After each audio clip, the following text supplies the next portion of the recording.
Hola, buenas tardes.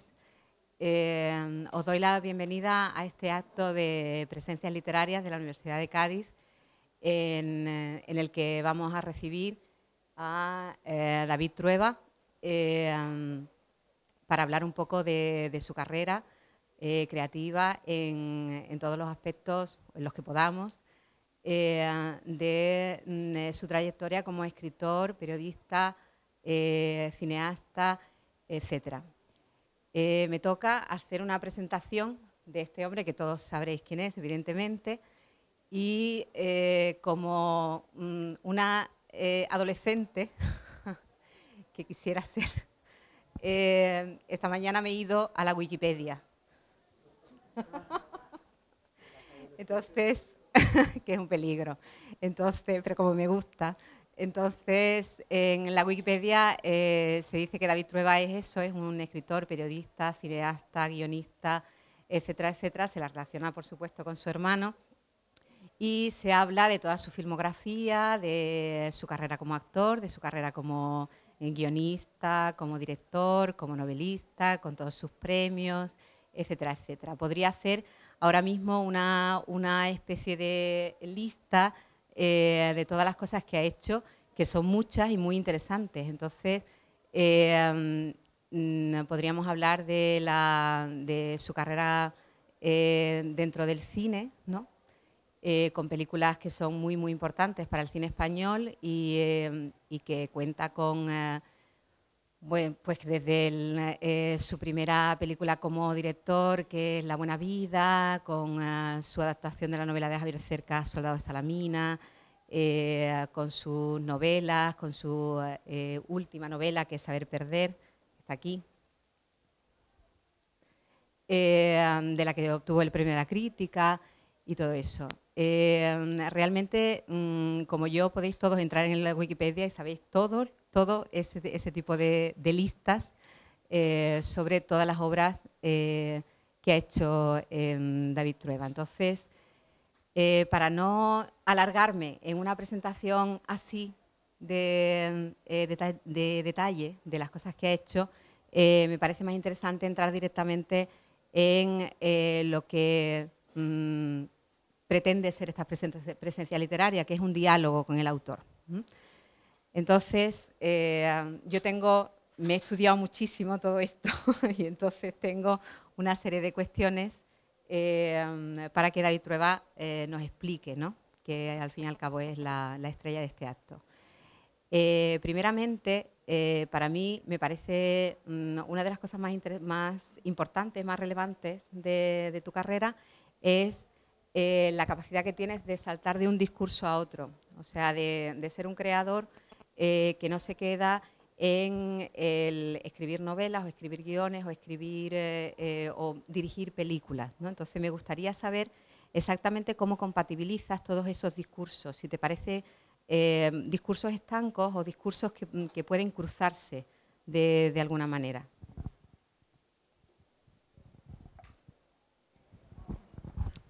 Bueno, buenas tardes a todos. Es un placer estar aquí en Cádiz y nada, espero que lo pasemos bien. Creo que además también hay turno de preguntas, o sea que podéis preguntar también lo que queráis. Con respecto a esto que me preguntas, no sabría decirte. Yo creo que me da la sensación que tanto en Wikipedia como en cualquier enciclopedia tradicional, al final es como quitarle la esencia a la vida, ¿no? O sea, es decir, dejan el esqueleto de la vida, ¿no? El esqueleto de la vida tiene muy poco interés. Nació en tal año, hizo esto, hizo lo otro. Y yo creo que todo lo del magma que va, el cuerpo que tapa ese esqueleto es lo que tiene interés, ¿no?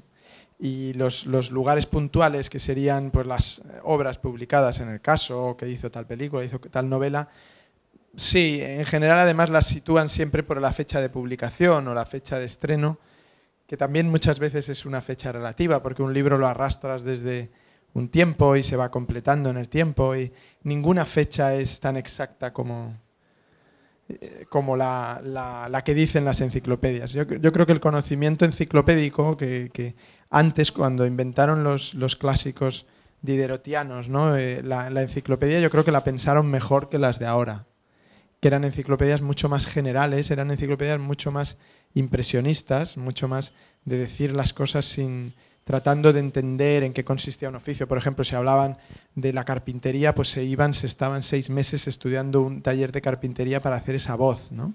Y eso me gustaba mucho. Ahora, en cambio, ya se hacen las voces un poco en función de pim, pam, pum, ¿no? Es como si la Biblia, abriera la Biblia y dijera, no, Cristo nació en Belén tal día, luego a los 12 años expulsó a unos comerciantes mercaderes del templo y luego ya a los 27 dio unas charlas por una serie de aldeas y finalmente fue crucificado tal día, ¿no?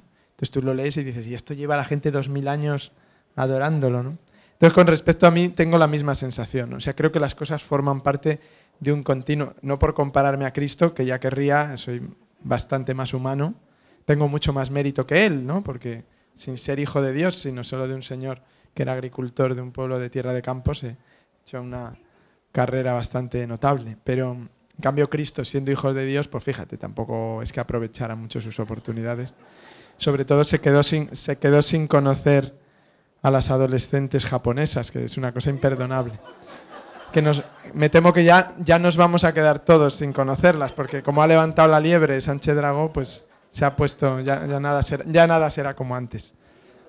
Ya sabéis que es como cuando vas a un restaurante bueno, lo mejor es salir y no decírselo a nadie, porque si se lo dices a todos sube de precio. Y bueno, el caso es que creo que es así, que la obra de alguien pues son muchas cosas y saltas de una a otra, y una es complementaria de la otra. Habitualmente la primera pregunta que me suelen hacer es ¿con qué de estas cosas te quedarías, ¿no?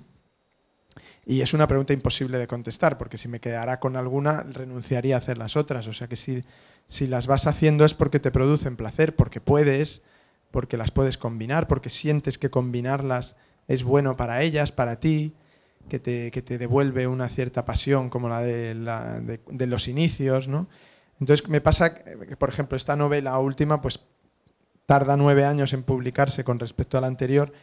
¿De qué sirve eso? Pues sirve de que cuando pasa tanto tiempo que cuando aparece se te ha olvidado que escribiste unas novelas anteriores. Entonces tienes la sensación de empezar de cero, que yo creo que es la mejor sensación posible, ¿no? ¿No? Y entonces tratando de empezar de cero siempre, pues estoy siempre en cero. O al menos yo lo veo así, que leo estas cosas y pienso que hablan de otro, no de mí. O sea, no me interesan mucho las cosas que he hecho. Me interesan las que hago, las que vienen, y entonces sé que las que he hecho son imprescindibles para llegar a las siguientes. Pero... Y en ese sentido, tú entiendes la obra, o sea, cuando nosotros, los que nos interesa el cine y la literatura y la ficción y eso, cuando entramos en la carrera o en la obra de un autor, siempre intentamos ver líneas temáticas, o sea, líneas que hacen a ese autor diferente de otros, ¿no?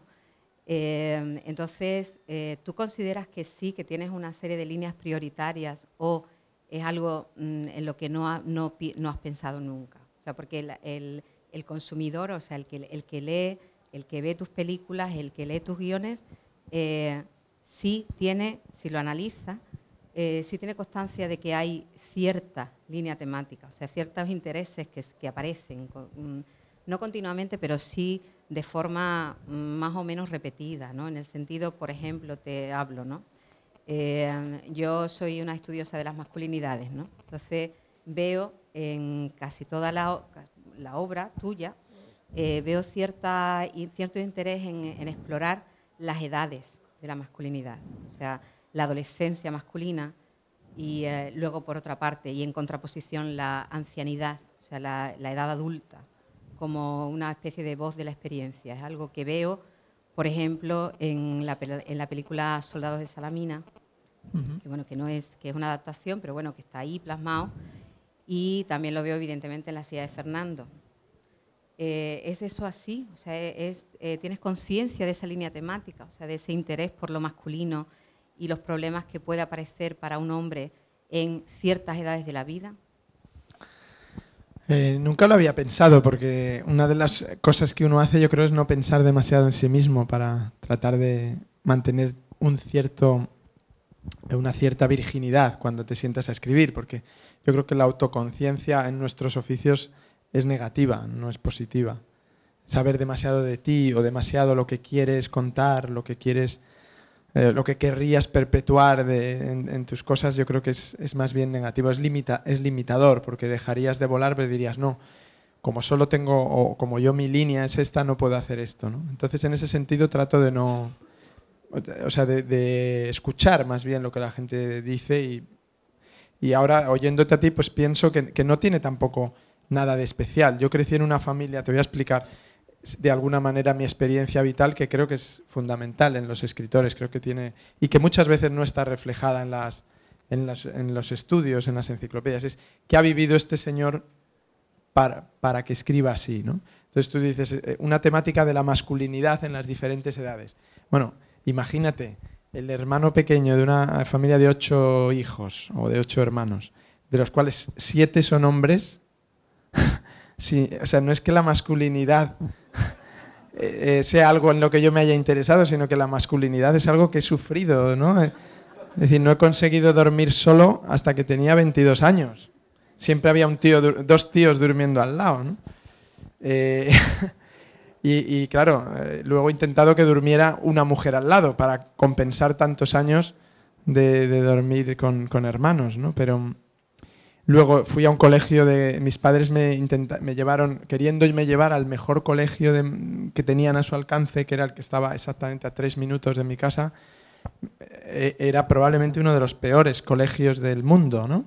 Y era un colegio que además tenía una particularidad, que era solo de chicos. Entonces, o sea, ¿qué mundo podía yo explorar, ¿no? ¿Qué feminidad podía explorar? O sea, es que no sabía ni cómo hablarles. De hecho, a mi hermana, ella me lo recuerda siempre, le pinté bigote a todas sus muñecas Nancy. Y se enfadó muchísimo ella y mi madre, ¿no? O sea, que he crecido en eso. Y luego, la edad, o sea, la diferencia de edad, la vejez como algo que me atraía, en el sentido de que lo veía como algo posible en la vida, que es una cosa que los jóvenes en general no aprecian. Bueno, los viejos son despreciables para los jóvenes, no les interesa nada de lo que pueda una persona. A mí me gusta llamarles viejos, pero a muchos de ellos prefieren que se les llame ancianos. Pues en general a un joven los ancianos no le interesan nada, no puede hacer nada con ellos, no quiere hacer nada con ellos, no le interesa el discurso que tienen. En cambio, en mi caso, mi padre, claro, era muy mayor, todos sus hermanos eran muy mayores, todos sus amigos eran muy mayores, yo era el pequeño, entonces mi padre me llevaba al colegio y me decían, ya te ha traído tu abuelo, ¿no? Y claro, me tuvo a los 53 años, entonces estoy muy acostumbrado a tratar de tú a gente muy mayor, mucho más mayor que yo. Y quizá eso es lo que me ha interesado también por hacer cosas que tuvieran dentro. No, ya te digo, es algo más bien casual, o sea que. Y recuerdo que cuando conseguí que me echaran del colegio fui a parar a un instituto que había sido femenino hasta 2 años antes. Entonces yo entré en una clase que tenía 34 chicas y 3 chicos. Uno de los chicos, bueno, tenía 4 chicos. Uno era coreano, no hablaba nada de castellano y había venido aquí accidentalmente, y entonces era imposible comprenderle y entenderle, y lo nombramos delegado de clase.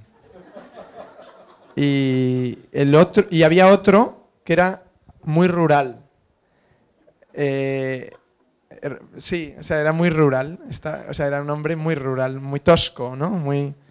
O sea, realmente le llamaban el paleto. O sea, es decir, era un hombre que hablaba como Macario, el muñeco de José Luis Moreno, entonces estaba también descalificado como hombre para esas 34 chicas, ¿no? Y entonces quedábamos dos chicos en esa clase. Y entonces uno era guapísimo y se enamoraron prácticamente de las 34, pues 33 o 30, todas las que tuvieran deseo sexual por hombres.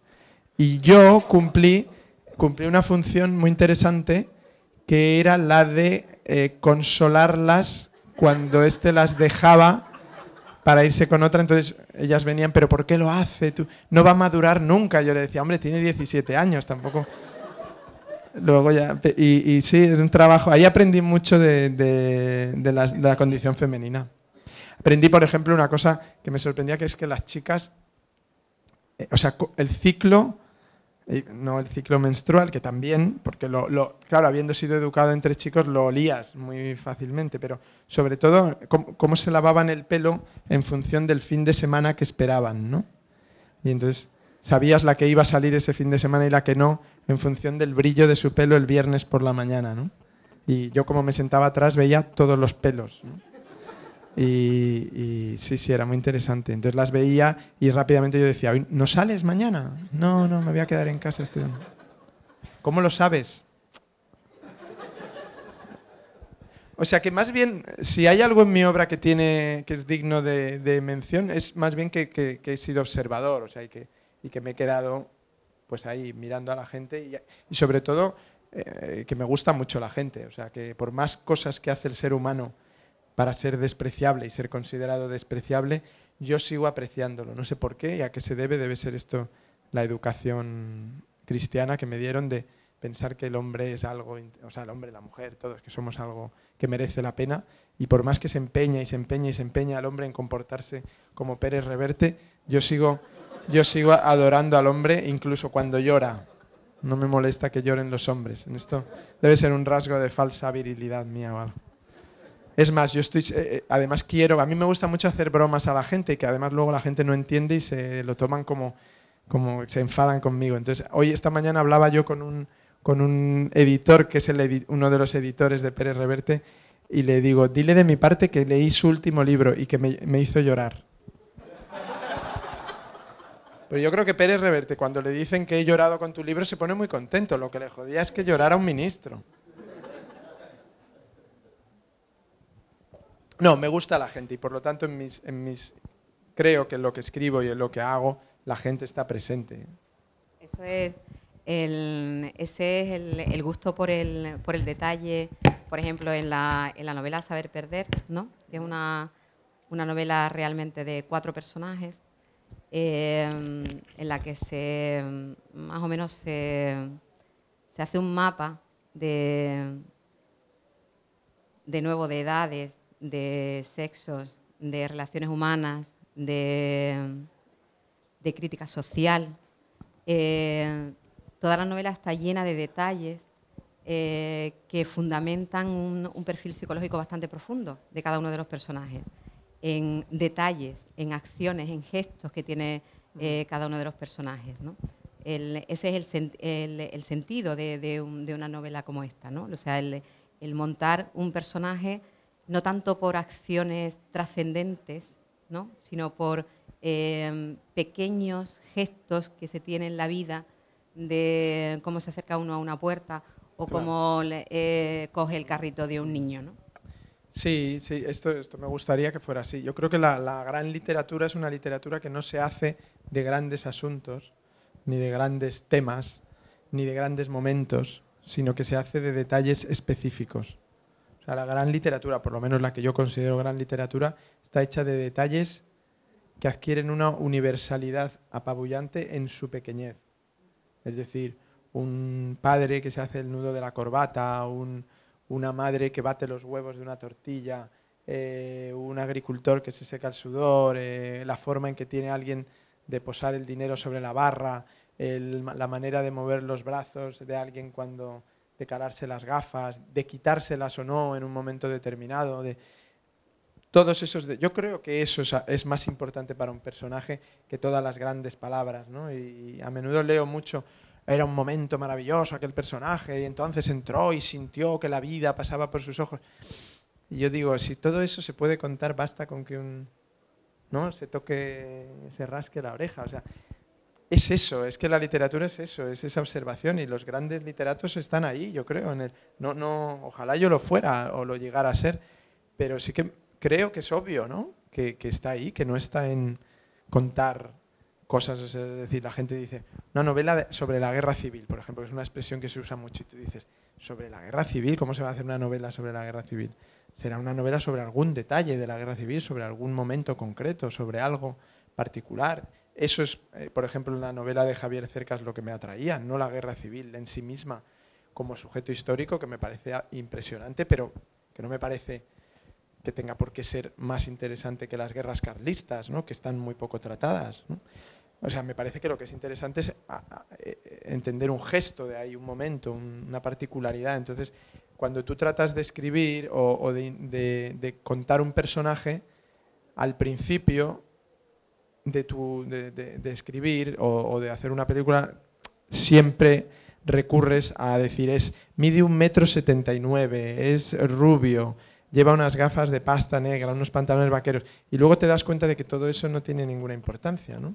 Sino que un personaje suele estar definido por bueno, no sé, un gran escritor, ¿no? Ahora rodaba una cosa que lo decía un personaje, decía, al final, ¿qué es un gran escritor? Un gran escritor es aquel que dice, sus ojos eran como dos charcos, ¿no? Charcos oscuros, que decía Simenón, ¿no? Bueno, ¿no cuentas mejor un personaje así? Que diciendo, tenía 62 años, ¿cómo son los de 62 años? Es que esos son datos de la enciclopedia, alto, bajo, depende, ¿no? Para Torrebruno, un tío con unos 60 era alto. Para Pau Gasol, un tío de 2 metros es bajo. O sea, que depende del lector. Ahora, si los ojos son como charcos oscuros, eso sí que lo entendemos todos, ¿no? Porque sabemos que moralmente está diciendo algo. Y ese es el gran escritor. Que probablemente ni le den el Nobel ni el Planeta, pero que haga feliz a los lectores 100 años después. Y hablando precisamente de Soldados de Salamina, seguramente esto es una pregunta que te habrán hecho muchas veces, cambiaste el género del protagonista, ¿no? El sexo. El sexo del protagonista. Y según he leído en alguna otra entrevista, tú justificas ese cambio porque te parecía ¿te parecía el poner a una mujer de protagonista como base del conflicto, ¿no? Del conflicto que ella iba a empezar a tratar con esa investigación sobre la guerra y sobre sí misma, ¿no? ¿Podrías...? Sí, había muchos elementos, pero sí, primero había uno particular que era que en la novela el personaje, y está, además aquí tenemos a uno de mis colaboradores directos en esa película, que es el gran Ramón Fonseré, que hemos coincidido aquí en Cádiz, grande, para eso sirve hacer películas, para hacer amigos. O para perderlos también, cuando no merecen la pena. Pero bueno, en este caso, el personaje, la primera cosa, que parece una tontería, pero para mí era una montaña. En la novela, el protagonista de la novela se llama Javier Cercas. Y para el lector de la novela es Javier Cercas, escritor, que hace cosas. Y que el lector de la novela miraba la solapa y decía, es Javier Cercas, o sea que el autor es el que le está pasando todo esto, cosa que no era cierta. O sea, es una novela como cualquier otra, solo que el protagonista se llama como el autor que firma el libro. Entonces, el problema para mí inicial era que Javier Cercas es Javier Cercas, y era Javier Cercas. Yo le veía ahí, digo, o cogía a Javier Cercas de actor, que se lo propuse, le dije, oye, ¿tú interpretarías esta película? Y me dijo, yo soy muy mal actor, no seas idiota y tal, esto lo puede hacer cualquiera. Yo dije, ya, pero solo tú eres Javier Cercas. Y entonces él volvió un día y me dijo, oye, he tenido una idea sobre ese problema que tienes de quién puede hacer de Javier Cercas, que es que lo cambies y sea David Trueba y lo hagas tú. O sea, que estaba intentando él empujarme a protagonizarla. Y entonces yo le dije, no, eso no es posible, digo, porque igual que una novela como la tuya, la gente se ha creído que ese Javier Cercas eres tú, en una película nadie se lo va a creer, porque una película todo el mundo sabe que se rueda en orden, que hay que traer a unos tíos de producción, que para que salga alguien le tienes que pagar, ¿no? O sea, que las cosas no pasan como en un libro, o sea, que iban dando por la calle y entonces apareció no sé quién, no. En las películas iban dando por una calle llena de extras pagados y entonces aparece un protagonista que cobra mucho más por la sesión. Entonces ya tiene unos diálogos y tal. Entonces eso no funcionaba. Y había muchos elementos. Y en la novela había uno que a mí me interesaba mucho, que era el sentimiento de continuidad vital. Para mí era la esencia del libro. El libro trata de que ese soldado que perdona la vida a Ramón en el papel de Sánchez Mazas, ese soldado que mira, lo que hace es que reconoce, o por lo menos así lo entendí yo y así se lo pregunté a Javier si él lo veía, así me dijo absolutamente. Entendía la vida como una continuidad, donde los seres humanos no estamos solos, formamos parte de una cadena y de una coincidencia biológica que se va a prolongar más allá de nosotros. Azcona, que es un hombre que además he visto que ha estado aquí, que tuvisteis el honor de tenerle aquí en estas presencias literarias, siempre me decía una cosa, me decía, mira, no hay nada peor que los viejos esos que empiezan de, esto se va a acabar, esto no ha pasado nunca, estas cosas que están pasando ahora, el tsunami, el mundo se acaba, dice, esos son horribles. Dice, no les hagan ni caso, son ellos los que se van a acabar. Y entonces por eso están cabreados, la vida va a seguir, vamos, hasta que puedan, y no les hagas caso. O sea, esa sensación de no continuidad es una sensación egoísta, vanidosa. Es creer que el mundo se acaba contigo. Que lo cree demasiada gente, ¿eh? Y sorprendentemente para ellos, el mundo continúa. O sea, si el mundo ha continuado después de Aristóteles, de Platón, de Hegel, de Kant, de Hitler, ¿cómo no va a continuar después de nosotros, que somos personas mucho más vulgares, ¿no? Entonces, eso es lo primero. Entonces, ese soldado yo creo que ve la continuidad de la vida, ve y se reconocen como animales de la misma especie. Eso tenía mucha importancia en el personaje protagonista del libro, en el personaje de Cercas, porque él no tenía hijos. Y en un momento dado, esa sensación era importante para el personaje, pero eso era muy difícil de transmitir en la película, porque las películas no son pensamientos, son acción. Las películas, los personajes se definen, por más que a veces ves a los guionistas empeñados en decir, yo soy una persona muy tímida. El cine no es así, el cine es enseñar cómo es esa timidez, ¿no?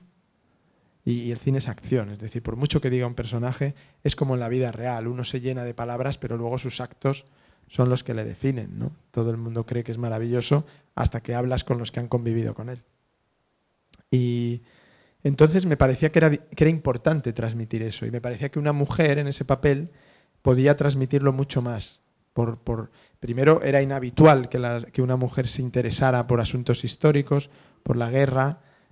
Habitualmente los hombres tienen un sentido siempre más militarista, más estratégico de la guerra, y entonces el fusilamiento es como un acto como militar. En cambio, para una mujer es un acto biológico. Yo creo que las mujeres en la guerra son importantísimas, tanto porque están en la retaguardia y además han fabricado a los niños y los dejan marchar a la guerra y a veces hasta los empujan, como las que las sufren, ¿no? Como sujetos pasivos de la guerra, porque ni siquiera han estado en el frente. Y si uno se mira, como me miré yo, todas las imágenes de la guerra civil, las más impactantes siempre eran de mujeres. Era la entrada de los nacionales en Gerona, la entrada de no sé qué, el bombardeo de Cabra, el no sé, siempre representado por mujeres. Aquellos soldaditos no tienen ningún interés. En cambio, las mujeres están ahí, permanecen, son el ejemplo de la permanencia, ¿no? No sé si eso es una posición feminista o machista, ¿eh? No sabría decir. Pero me parece que tenía ese lado. Y a partir de ahí se me desencajó, se me desatascó lo que me costaba hacer y me fue muy bien para la película. Y el hecho de introducir esa especie de atisbo de relación lésbica. Porque estaba también en ese personaje, era fundamental, era el personaje que habían criticado mucho de la novela. Lo único que se decía, yo me acuerdo de todas las críticas, pues Javier me iba llamando, ha salido una crítica no sé dónde, todo el mundo decía que la novela era magnífica, salvo el personaje de la pitonisa de televisión, ¿no? Que decían, ese es un personaje zafio y tal. Y yo me acuerdo siempre de Azcona, que siempre me decía, los mejores personajes son los que la gente cree que son zafios. Yo no habría hecho el Sazatornil de la escopeta nacional si pensara en Proust. O sea, es un personaje... además, él lo decía mucho, decía, yo soy pintor de trazo grueso.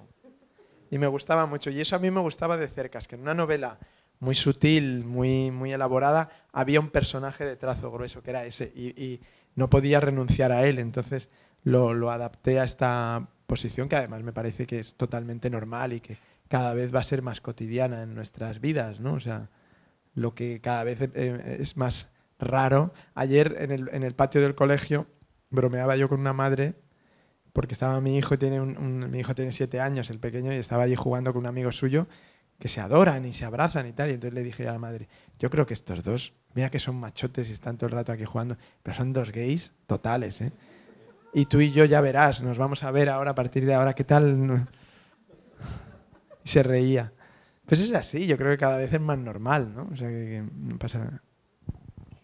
Y en cuanto, por ejemplo, a Otra de las cosas que se ven, de los elementos que se ven en algunas de tus películas, que es el interés por la creación, ¿no? Por los protagonistas que son fotógrafos, o en el caso de la película Obra Maestra, que es sobre precisamente el cine.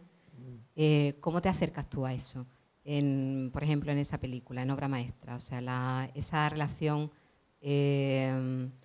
sadomasoquista que hay entre los que quieren hacer la película y ese rapto de la actriz, y esa búsqueda que hay de todos ellos durante toda la película, que es una búsqueda personal y de enfrentamiento con su propio yo.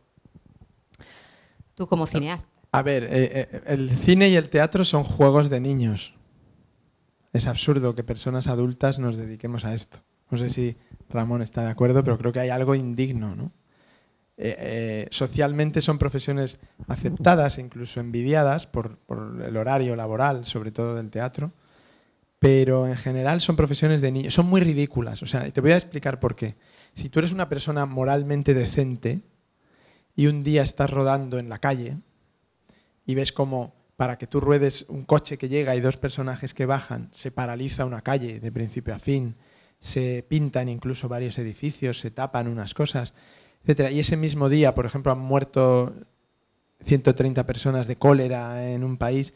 Hay un momento que si tú eres moralmente una persona decente, estás allí y dices, esto no puede ser. O sea, no puede ser que el mundo contenga dos cosas, una cosa tan importante como la vida de unos niños o de una gente y tal, y una cosa tan absurda como yo aquí cortando una calle. Entonces, tienes que tener ese componente de aceptar el absurdo como un motor en la vida. Entonces, los personajes de Obra Maestra son una metáfora de eso. Son dos ineptos, ¿no?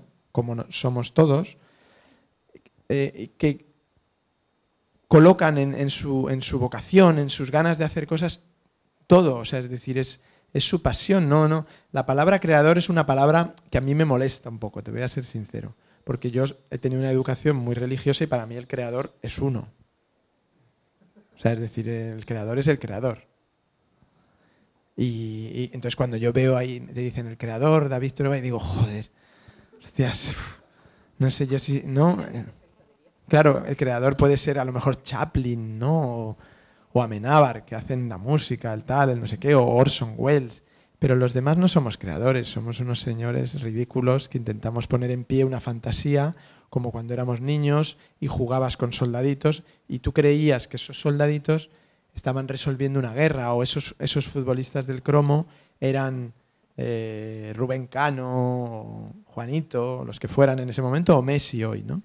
Pero es un juego, es un juego absolutamente inventado, y cuando nosotros movemos a los actores y movemos la cámara y creamos eso, es un juego, y sigue siendo un juego. En todos los idiomas del mundo interpretar se dice jugar, menos en el castellano, no sé por qué.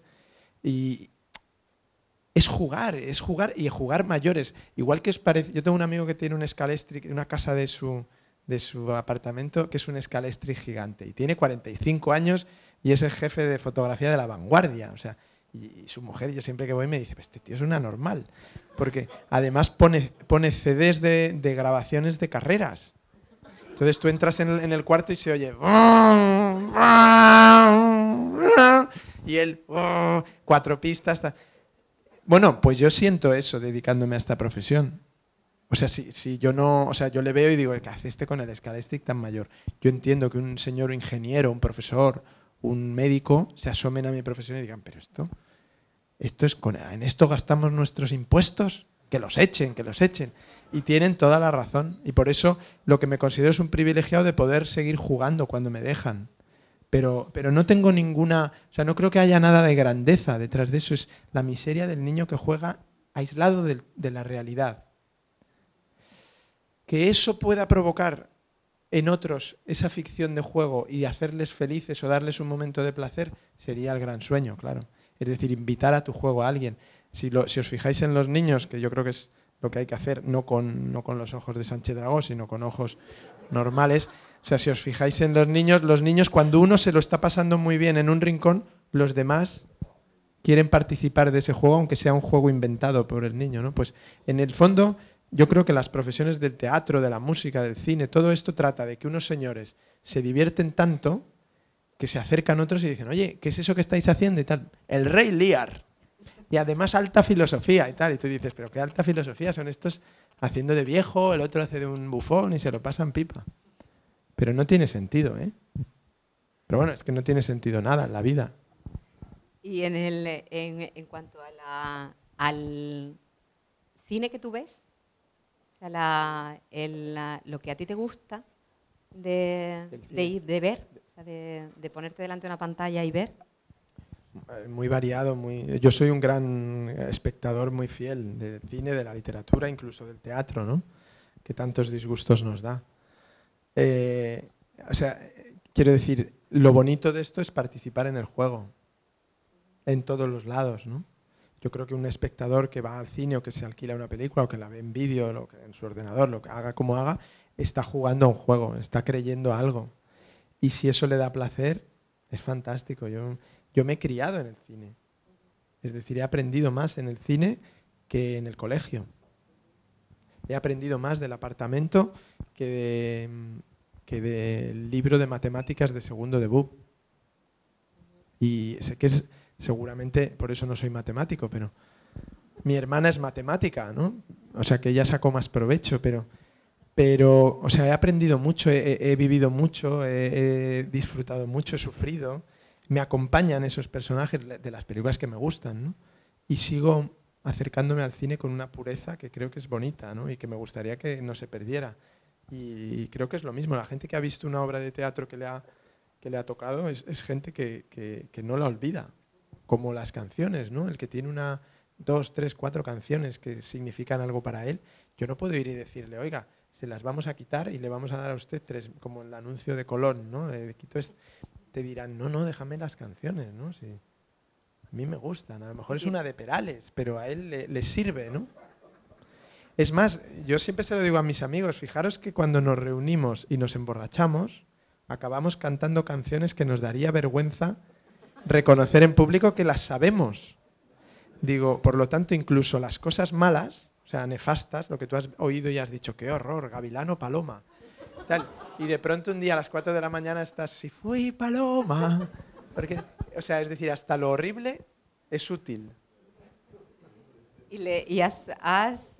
¿Consideras que algún autor, alguna película o alguna cosa que hayas visto en algún momento te ha inspirado? O sea, quiero decir, he visto, por ejemplo, Claro. en algunas entrevistas y en algunas críticas que te han relacionado con la Nouvelle Vague, con Truffaut, sobre todo con el tema de la adolescencia y eso. Pero no sé si tú reconoces eso como una inspiración o simplemente es una parte de lo que has visto y te ha gustado.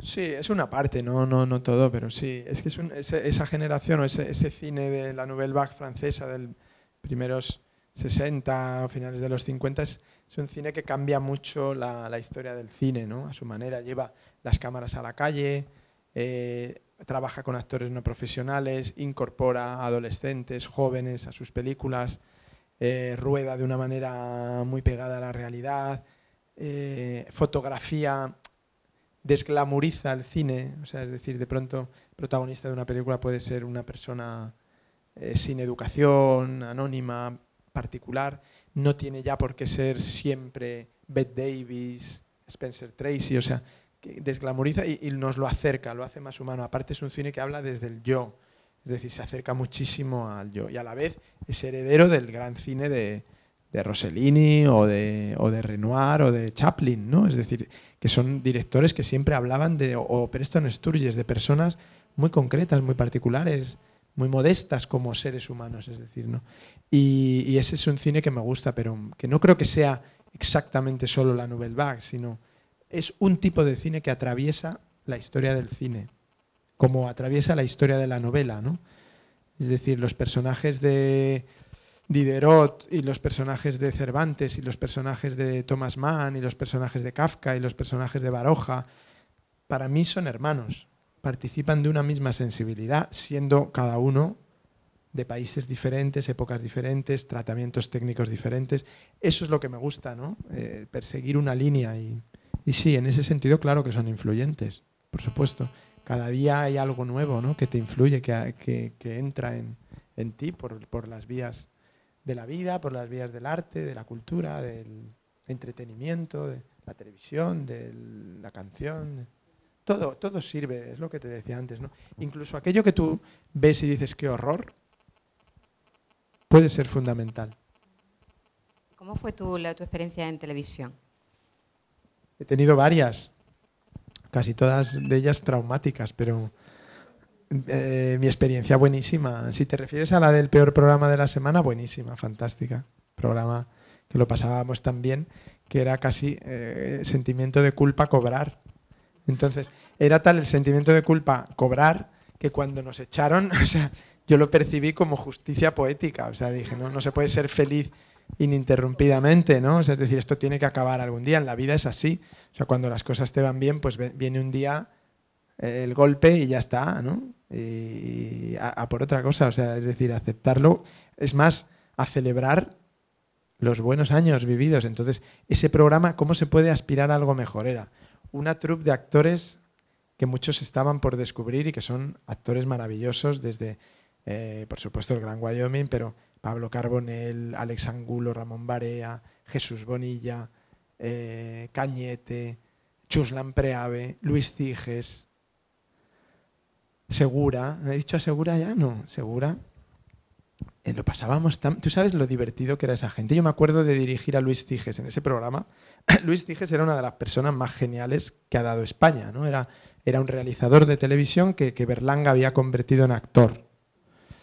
Y porque era alcohólico y entonces tenía muchos problemas para realizar programas de televisión. Entonces había que buscarle como trabajos. Y él había ido a la División Azul con Berlanga porque al padre, que había sido gobernador civil de Ávila y escritor, lo habían fusilado en la guerra, y entonces para purgar que su familia fuera una familia republicana, él se había alistado en la División Azul y había ido a Rusia, al pobre Ciges.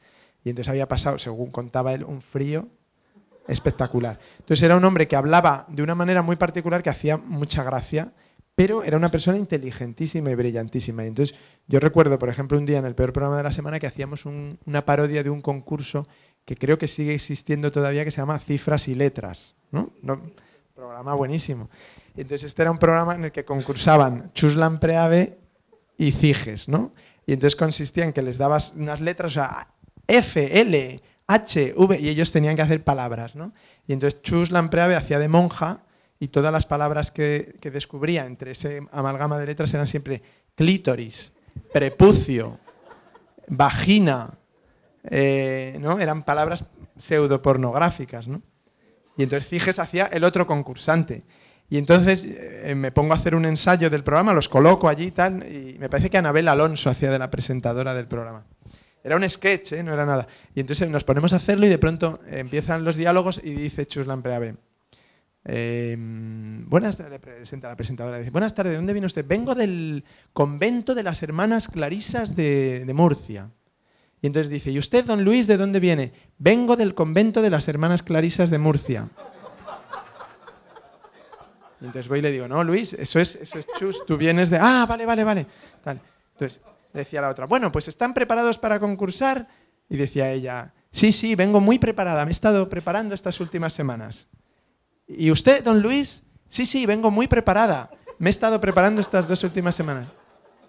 Y entonces digo, ya definitivamente se ha vuelto loco, Ciges, o sea, ya no podemos sacar nada de él. Hasta que me empiezo a hablar con él y me doy cuenta que se ha estudiado el papel de la mujer. Y entonces, genial, claro, o sea, ¿qué vas a hacer ante algo así, no? Hablé con Chus y dije, esto lo tenemos que arreglar. Y Chus, que es la persona más maravillosa, claro que sí. Ciges, que te has aprendido el otro. ¿Qué me dices? Era un programa, imagínate lo divertido que era con toda esa gente. Entonces nos echaron. Obviamente, cuando alguien se lo está pasando bien, siempre viene la autoridad y suspende la... Sí, por eso yo creo que hay que... Por eso la gente tiene cara de tan mala hostia todo el rato, ¿no? O sea, por ejemplo, Pérez Reverte, ¿no? Con el dinero que gana, el éxito que tiene y está de mala hostia casi desde que se levanta hasta que se acuesta. ¿Por qué lo hace?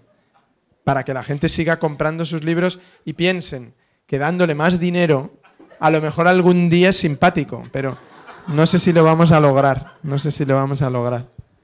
Yo en mi caso me pasa lo contrario, que todo el mundo cree que me va todo muy bien y entonces siempre eres finalista del Goya, pero se lo dan a otro.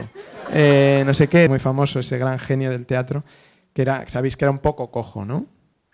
Miura tenía una leve cojera, pero cada vez que tenía una función que era un éxito y se estrenaba en una de las grandes funciones de Miura y tal, y entonces él entraba en el Café Gijón, que frecuentaba mucho, y cojeaba el doble. Y entonces parece ser que según atravesaba el comedor le decían: Don Miguel, vaya éxito, ¿eh? ¿Estará usted contento? Y decía: sí, hijo, sí, pero la pierna peor que nunca, peor que nunca. Es ese mecanismo de compensación que hay que tener. O sea, y yo creo que en el peor programa de la semana, como en otras ocasiones, la sensación de felicidad que yo transmitía por estar haciendo eso empujó a los directivos de televisión a echarme. Pero es normal. Bueno, otra de las cosas así que a mí personalmente me interesa mucho y que ya que te tengo aquí, directamente te pregunto. Todos tus intereses personales serán colmados. Mío, absolutamente. ¿Cómo es de difícil la adaptación de una novela a un guión? ¿Es más fácil hacer un guión partiendo de...? No, sí. Si la novela es mala y no la ha leído nadie, es sencillo, porque... No, puedes, claro, coges y cambias lo que quieras y tal. El problema era que yo empecé a adaptar Soldados de Salamina cuando era la novela de una normal de Gerona que vendía 300 libros. Y a medida que empecé el desarrollo de la novela se convirtió en la novela del año, luego de la década, ya casi del siglo, ¿no?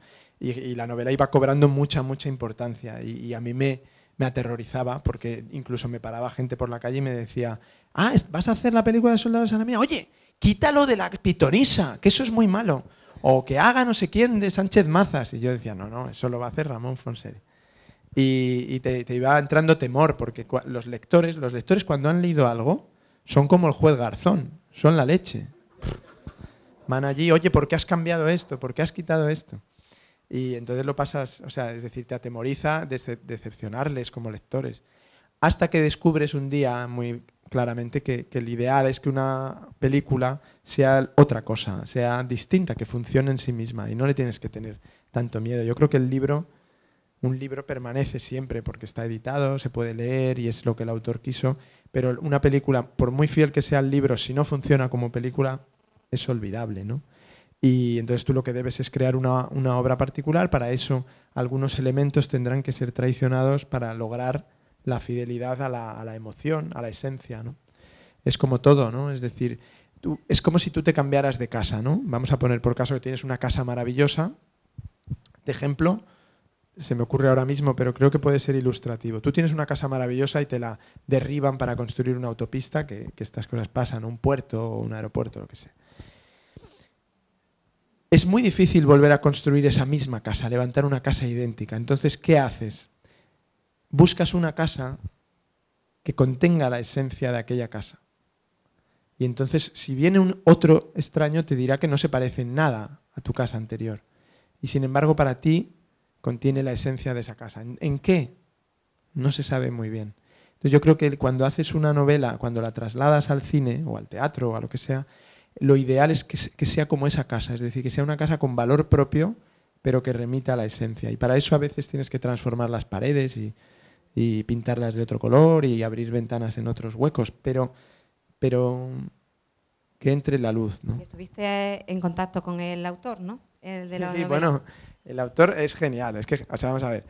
Para mí, mi recuerdo de Soldados de Salamina, hay 3 recuerdos. Uno es que llovía mucho, o sea, y nos llovió todo encima, y el otro es Ramón y Javier Cercas. Javier Cercas, cuando iba a empezar la película, muy seriamente me dijo: mira, David, yo creo que un autor estorba en el proceso de una película, de rodaje, de preparación, de todo. Estorba y esto no me interesa y yo no quiero estorbar, así que vamos a hacer una cosa, que es que yo no iré nunca al rodaje.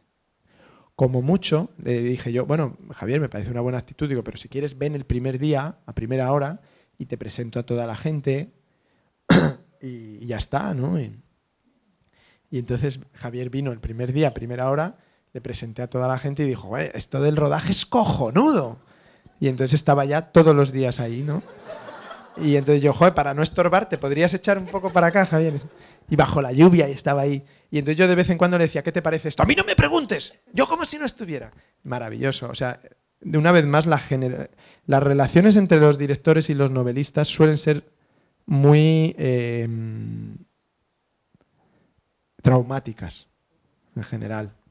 Y suele ser debido a una cosa muy, muy sencilla de entender, que es que son profesiones tan ridículas, las dos, que se necesita tener mucho ego. O sea, es como lo del rey desnudo, ¿no? O sea, es decir, el rey desnudo nunca se cuenta bien el cuento, o sea, porque cuando le dicen el traje del emperador, no, va desnudo, va desnudo. Pero para ir desnudo y que parezca que llevas un traje hay que tener un ego muy potente, ¿no? Entonces los directores y los novelistas en general tienen un ego muy potente y a veces choca. Choca en general porque el novelista no quiere que si la película es un éxito sea mérito del director, sino suyo, y si la película es un fracaso, que sea fracaso del director y no suyo. Entonces, en general, eso provoca a lo largo del tiempo reacciones encontradas y la gente acaba llevándose mal. En el caso de Javier y mío, creo que tenemos un ego muy complementario. Y entonces consistió en que los dos nos hicimos amigos, nos cogimos mucho cariño y creo sinceramente que yo esperaba que a él le fuera muy bien en su carrera y con la novela y que la película le sirviera todavía para darse más a conocer y que encontrara en mí un amigo, un confidente, alguien con quien... Y él esperaba que a mí también me fuera bien y ese deseo de que te vaya bien en el fondo es el principio de una amistad. O sea, es decir, que a diferencia entre un amigo y los demás, es que un amigo no está deseando que yo cuando me baje me caiga. Aunque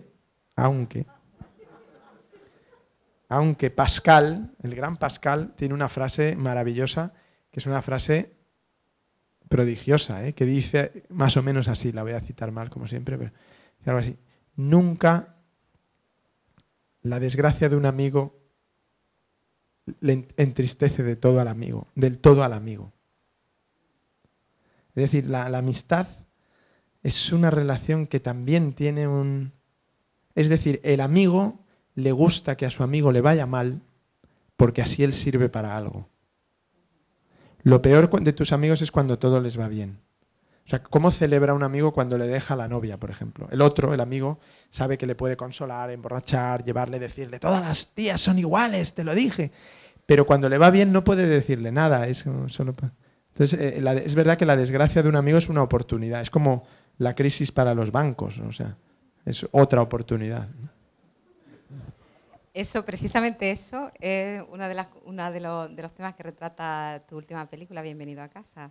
Esa dificultad que tiene el protagonista en su relación de pareja sí. y bueno, su relación... No sé si lo habéis vivido todos, pero creo que todos hemos vivido más o menos eso, ¿no? Que es que cuando tú estás con tus amigos, muchas veces es una sensación de todos ahí, bueno, vámonos a casa ya, joder, qué noche, qué horror, qué aburrimiento. Y entonces si esa noche te quedas en tu casa con tu mujer o con tus hijos o lo que sea, te llaman, bueno, no sabes qué noche la de ayer. Ha sido increíble. O sea, siempre viven en una ficción, ¿no? En una ficción donde no estar con ellos es perderte algo, ¿no? Yo creo que la verdadera amistad es que te gusta, sobre todo cuando eres joven, estar siempre con ellos. Y entonces ahí el amor, la pareja, los hijos, el trabajo son estorbos. Estorbos, y es normal. En mi caso no ha sido así, porque yo siempre he tratado de integrar a las mujeres de mis amigos en el grupo, cosa en la que he fracasado rotundamente, pero no. Pero en general sí se produce una especie de rapto. Y eso es divertido, ¿no? Y también es verdad que es la mejor metáfora de hacerse adulto, ¿no? Es decir, es el momento... Yo creo que hay creo que en 4 amigos me parece que decía, ¿no? Hay un momento obvio en el que tú te das cuenta que te has hecho mayor, que es cuando los jugadores de fútbol son más jóvenes que tú. Es decir, tú te has pasado toda la vida admirando a Kini, que era como tu padre, luego como tu hermano mayor, luego como tú, y ahora aparece, yo qué sé, Pedrito. Yo me sigo viendo como Pedrito, pero sé que es falso, que Pedrito tiene 20 años menos que yo. Y Y eso es duro, o sea, es decir, de pronto dices, joder, es verdad que son muy jóvenes. Y luego el otro momento es cuando alguien destroza el mobiliario urbano. O sea, cuando eres joven te parece bien. O sea, un tío rompiendo un estanco, una escaparate, ¡pah! Y tú dices, joder, ojalá pudiera estar ahí con él, venga, vamos, dale duro. Y cuando te haces mayor es como, pero no se da cuenta que esto luego lo tiene que arreglar un señor y hay que recoger los cristales y tal. Estás acabado. Bueno, pues la pareja es la tercera situación. Sí. Tú lo ves y dices, esto no me va a pasar a mí, ¿no? Hasta que de pronto estás en pareja y dices, yo ya me retiro. No, no, yo también, venga, nos vamos. Bueno, hasta mañana. Y les dejas allí con sus cervezas recién puestas. Y hablando de futbolistas, Ajá. el personaje de Saber Perder está inspirado en alguien en concreto. O sea, ¿cómo te salió ese personaje? Los personajes son una mezcla de muchas impresiones, ¿eh? Yo creo que casi ningún personaje es alguien. Casi todos son una mezcla de muchos elementos y tú mismo. Pero este personaje sé que nació una vez que visité la casa de un amigo futbolista, que era una casa que le había puesto un club por el que acababa de fichar, y me sorprendió que era una casa muy grande, muy vacía, muy fría y muy fuera de la ciudad. Y entonces yo le dije, oye, ¿y esta casa? Y me dijo, la casa del futbolista. Y yo le dije, pero ¿por qué? Si sois tíos jóvenes, multimillonarios, tal, tenéis que vivir en una casa tan inhóspita más que fea, ¿no? Más... Y entonces me dijo, es así, si esta era la del otro que estaba antes que yo, un uruguayo, no sé qué. Y entonces dije, qué interesante, ¿no?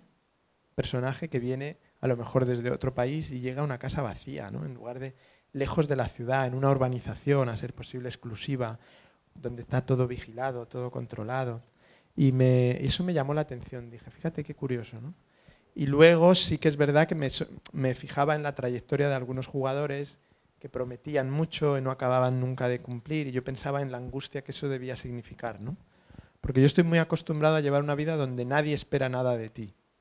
Es decir, donde no generas ninguna expectativa. Es decir, mis padres, con que yo fuera un poco mejor que ellos, se daban por satisfechos. En general los padres se dan por satisfechos con que andes y sepas coger la cuchara, no sé. Bueno. Es decir, que los padres somos muy... Con los hijos rápido los celebramos, ¿no? Pero en cambio, claro, con los futbolistas siempre hay un momento en el que tú fichas por el Real Madrid, fichas por el Barcelona y te vas a comer el mundo. Y de los que se comen el mundo hay uno, dos. Los demás, o sea, mira Benzema. O sea, a mí me interesa más Benzema, ¿no? Ahora que Cristiano Ronaldo. Es mucho más interesante, porque ¿qué pasa con Benzema? ¿Por qué no juega bien? ¿Qué hay detrás de él? Y hay algo. Y es que seguramente no se adapta a la vida, no se adapta al club, en Francia vivía otro tipo de vida, está desamparado, yo qué sé, hay algo, es claramente algo que creo que nadie se va a tomar interés en saber qué es, ¿no? Pero claro, cuando vino se iba a comer el mundo, ¿no? Eso es lo que dices en alguna cosa que he leído de los reglones torcidos de los personajes, ¿no? O sea, el fijarse más en el personaje que siempre tiene curvas, ¿no? en su línea vital, más que en los que tienen la vida perfectamente dirigida y diagnosticada. Sí. Sí, yo creo que en general tendemos a ocultar nuestras dificultades y nuestros defectos y nuestras debilidades porque tememos mucho a la manada. Es decir, si tú te fijas en el comportamiento de una manada, por ejemplo, en una manada de ovejas, que se podría parecer mucho a una reunión de seres humanos, ¿no? En general, las ovejas, el zorro o el lobo o el animal que las va a atacar, antes las observa. ¿Y qué busca? La más débil, la que sabe que va a correr menos, la que se... Entonces, solo ampararse en el grupo la salvará. Entonces, no muestras la debilidad. Y yo creo que esto pasa mucho entre nosotros. Entonces, es precisamente la debilidad lo que nos hace interesantes, porque es lo que nos hace comunes. Entonces, cuando, por ejemplo, todos los personajes públicos muestran siempre su cara más perfecta, es decir, los políticos que dicen, vamos a hacer tal, vamos a cambiar tal, a la gente le gusta sentir que esas personas pudieran tener algo humano como ellos. Y es precisamente en las dificultades donde se les coge, yo creo, más cariño, ¿no? Y donde se les aprecia más, pese a que ellos no son conscientes de eso. Entonces tratan de taparlo. Entonces, en la novelística o en la narrativa es muy normal que lo que buscas de un personaje sea enseñar su cara quebrada, precisamente para que el lector o para que tú mismo como escritor te intereses por él. Yo cada vez, además es que lo veis claramente, ¿no? Entre cuando Fernando Alonso gana una carrera y salta en el podio y se echa champán, parece tonto, ¿no? O sea, la celebración del triunfo es siempre una celebración de idiotas. Porque, ¿no? Es que es como una niñería, ¿no? En cambio, siempre hay uno al que se le rompe el coche, baja, se quita el casco, da 2 patadas a la rueda, unas cosas que valen millones de euros. Y camina cabizbajo y tal. Y es más interesante inmediatamente, ¿no? Entonces, ¿por qué es más interesante? Porque ves un lado más humano, ¿no? Si es que el humano no está hecho para vencer, si no, no moriríamos. Es decir, el humano lo único que sabe seguro es que va a perder. Y en cambio, el piloto cree que ese podium va a durar siempre y por eso salta. Si el piloto fuera inteligente, abriría el champán, daría un trago, disfrutaría de esa botella y se la pasaría a otro que bebiera. Pero como hay que echárselo por encima, pues se lo echan por encima, pero debe ser asqueroso. ¿Ves? Por ejemplo, una cosa que me gustaría a mí preguntarle a Fernando Alonso es cuánto tardas en quitarte. Gracias al nuevo Ariel Plus Ultra patrocinado por el Banco de Santander. No sé, ya te ves que me fijo en bobadas siempre, ¿no? Bueno, y para terminar y para dejar abierta el turno de preguntas al público, ¿tienes algún proyecto en mente próximamente? Sí, tengo en mente, más atrás de la mente incluso, o más delante, incluso proyectos que me he sacado de la mente ya. Ahora tengo una cosa que he rodado, una verdadera aventura muy divertida, que he disfrutado mucho, que he hecho una serie de 6 episodios de unos 40 minutos de duración que se titula ¿Qué fue de Jorge Sanz? Y entonces es una serie protagonizada por Jorge Sanz, de una serie de ficción donde Jorge Sanz es el protagonista. Y entonces es una serie tiene un punto experimental y al mismo tiempo es una experiencia sociológica. Precisamente hablábamos antes de que lo entrañable de las personas es cuando te va mal, ¿no? Yo he conocido a Jorge cuando teníamos 16 años o sea, las chicas aporreaban primero su puerta, la habitación del hotel, el portero automático de su casa, le perseguían. Incluso los que estábamos allí, muchas veces yo creo que nos hubiéramos conformado con las sobras, ¿no?, de lo que dejara. Y claro, el tiempo pasa, las carreras avanzan, los físicos se deterioran, todos vamos perdiendo las facultades, ¿no? Y entonces de pronto un día Jorge se sentó delante de mí y me dijo, tío, no tengo trabajo. El niño está enfermo, me he separado, mi casa tiene goteras, no tengo representante, ¿qué hago? Y yo le dije, una serie, ¿no? Me dijo, ya, sí, una serie, pero ¿de qué? Y dije, ¿de ti? Digo, es apasionante todo lo que estás contando y lo que yo conozco, ¿no? Y entonces me dijo, ¿pero eso cómo se hace? Y como todo nace de una manera y se reproduce de otra, ¿no?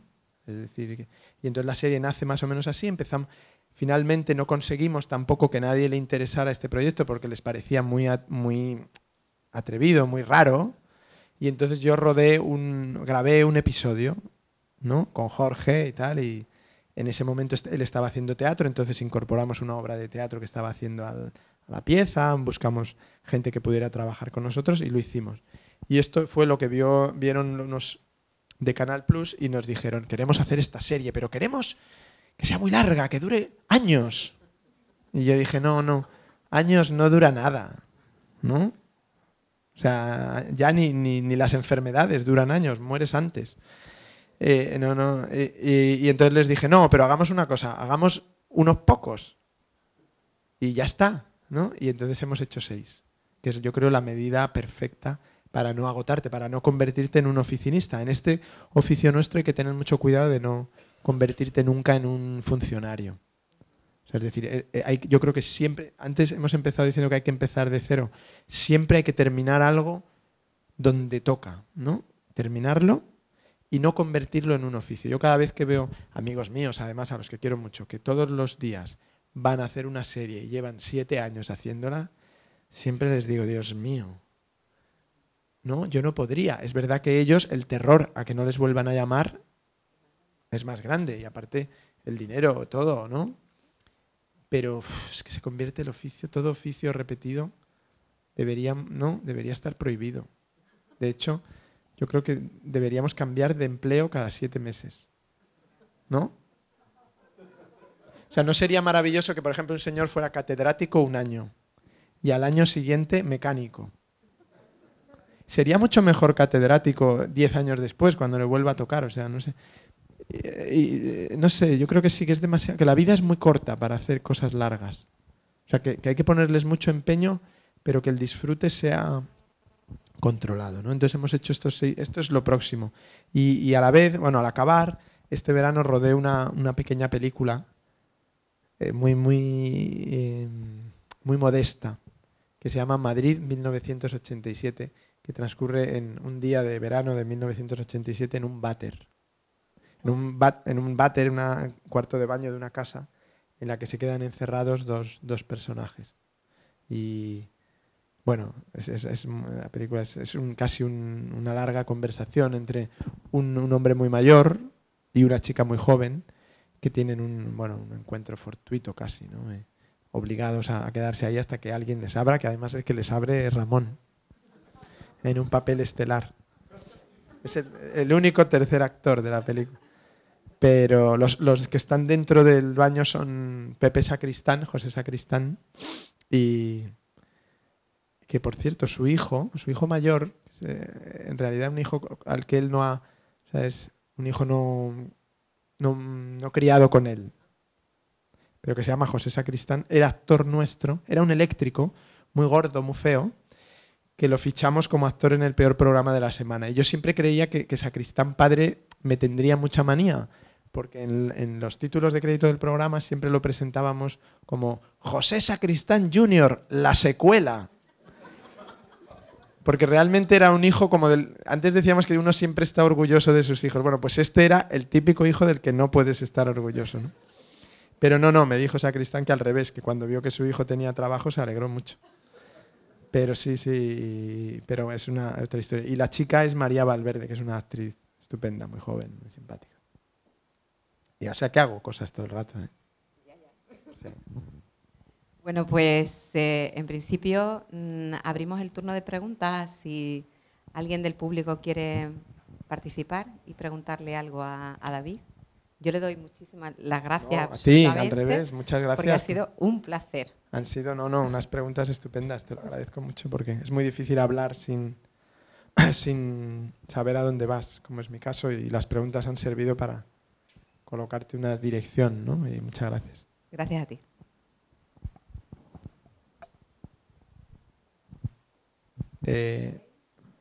Venga, pues empezamos por ahí y vamos así.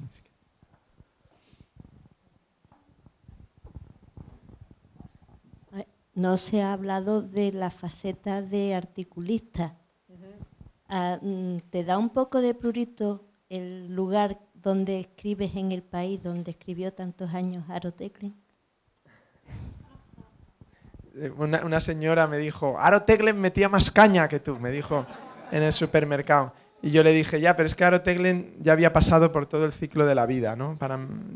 Digo, yo creo que sería muy pesado que yo tuviera o me arrogara la autoridad moral de un Aro Teclin, ¿no? En ese sentido, como peso de Aro Teclin, sí.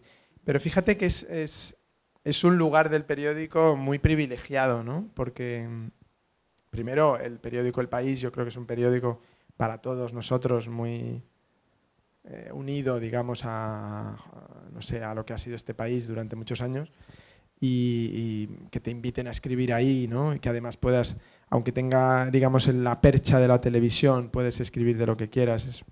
Lo tomo más como un privilegio y trato de no mirar la carga, no sé.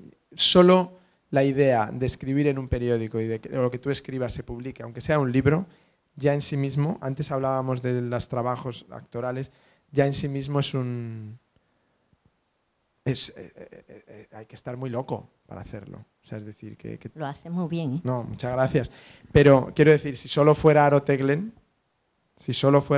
pero es que en los periódicos de España han escrito los mejores escritores de castellano, porque curiosamente España es uno de los países del mundo donde la literatura hecha para periódicos ha tenido más calidad y más importancia. Es decir, que si uno lo piensa, desde Larra hasta por el siglo XX ha estado plagado de escritores que escribían en periódicos o en revistas y que han sido los mejores escritores en castellano, desde, por supuesto, Pla, Azorín, hasta el propio Pío Baroja, etcétera. Umbral han sido Manuel Vicén, o sea, grandes estilistas del castellano y escribían en periódicos. O sea que el peso de escribir en un periódico es grande, ¿no? Y entonces yo creo que también tienes que ser como los burros, ¿no? Mirada para abajo, tapados los lados, no ver mucho, no pensar que donde tú escribes escribió Aro Teglen o Enrique González, sino ahora me toca a mí, me lo han dado a mí. Bueno, ya el director un día se levantará y dirá,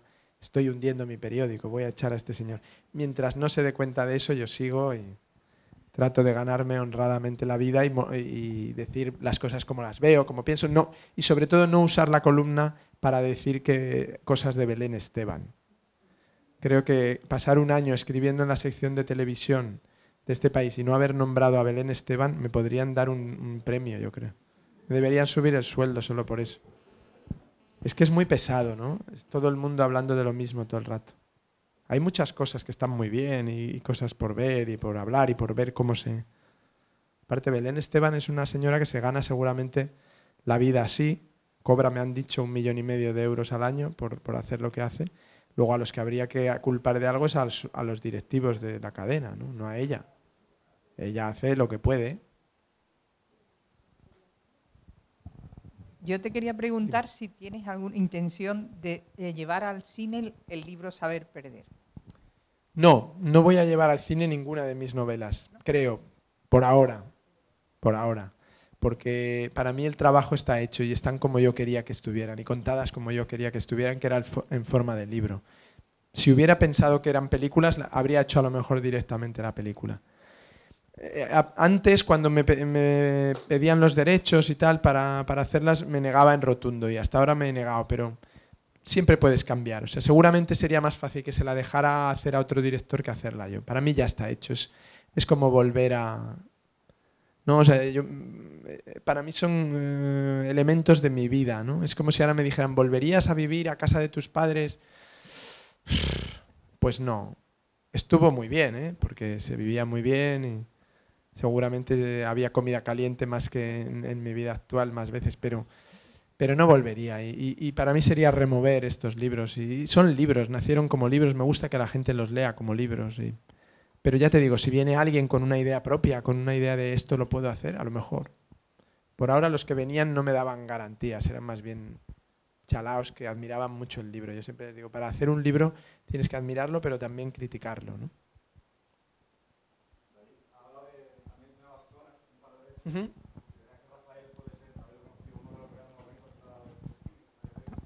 Sí, no el cine, la vida. Es que Rafael Azcona era, no sé, supongo que algunos incluso vendríais a la charla el día que vino, ¿no? Pues era eso en mi vida desde los 18 años, una vez a la semana. Y solos o con 2 o 3 más. Y además de 2 de la tarde muchas veces a 8 de la tarde, ¿no? Y con unas copas y con una comida. Era un tío estupendo, se podía hablar con él de todo, era antipomposo, nunca jamás hablaba de sí mismo ni de su experiencia, tal, siempre eran anécdotas, siempre era la vida, siempre era la diversión, era... Bueno, en general, es cuando tienes la suerte de pasar rozando a esa gente, yo creo que hay que aprovecharlo, es que eso es un tren que pasa en la vida muy pocas veces y a mi lado pasó, fui invitado por él, de hecho, a ser su amigo, yo no me habría atrevido a proponerlo, ¿no? Pero él era el que estaba empeñado en que la gente mayor tenía que estar con gente joven, la gente joven con gente vieja. De hecho, me acuerdo que le gustaba mucho porque había, creo que era un jesuita que tenía una teoría que a Azcona le gustaba mucho repetirla y que la decía siempre, que decía que la vida sexual de las personas tendría que estar, el jesuita como todos los jesuitas, están muy interesados en la vida sexual. y entonces había establecido un rito que se debía seguir, que es que cuando alguien es joven, entre los 16 y los 23 años, debía tener una relación con alguien entre los 50 y los 70. Que cuando entre los 23 y los 33, 40, tenía que tener una relación con gente de su misma edad, entre los 23 y los 40, que sería la relación reproductiva, ¿no? Y luego, una vez pasado eso, a partir de los 50 tendría que volver a lo mismo, a tener relaciones con gente entre 16, tal, para ser él el que, con su maestría y su experiencia, adoctrinar al otro. Y esto me decía Azcona, esto es fantástico, que lo haya inventado un jesuita. ¿Tú te imaginas?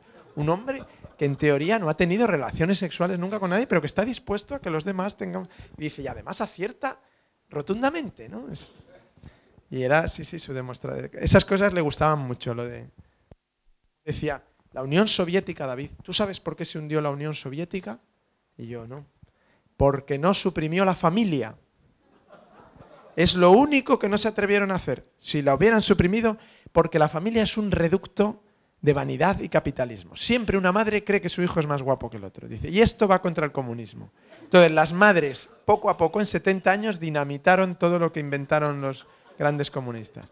O sea, esas cosas suyas eran geniales. La otra buenísima que decía era, ¿tú sabes por qué Ortega y Gasset era el mejor filósofo que había en España en el principio de siglo? Y yo, pues no, Rafael, no era ni por estudios, ni había estudiado en Alemania, ni nada de eso. Era porque era el único que tenía coche. Dice, entonces era el único que podía enlazar más o menos España a ojos vista. O sea, que rápidamente cogía el coche y se iba a Extremadura y decía, pues España está invertebrada, ¿no? Dice, los demás no se habían dado cuenta porque no tenían coche. Dice, entonces el coche es muy importante. Y esto que parece una chorrada, se lo conté una vez al máximo experto en Ortega y Gasset en España, y me dijo, claro, su hispano-suiza. Pues tiene razón Azcona, voy a averiguar en qué año se compra el hispano-suiza y cómo varía su obra literaria. O sea, no sé si lo habrá hecho, pero... Y la gran frase de Azcona, que yo la repito mucho, pero como me parece que es como la palabra de Dios, o sea, es decir, que es como un apóstol, pues los apóstoles supongo que transmitían lo mejor de Cristo, o sea, que no iban por ahí diciendo, bueno, Cristo también se sacaba mocos, pero bueno, eso no lo vamos a... O sea, pues decía, no, Cristo dice que el que a hierro mata, a hierro muere. Y todo el mundo, ah. Bueno, pues Azcona decía, tú, David, te hablarán muchísimo, oirás hablar mucho del sentido de la vida.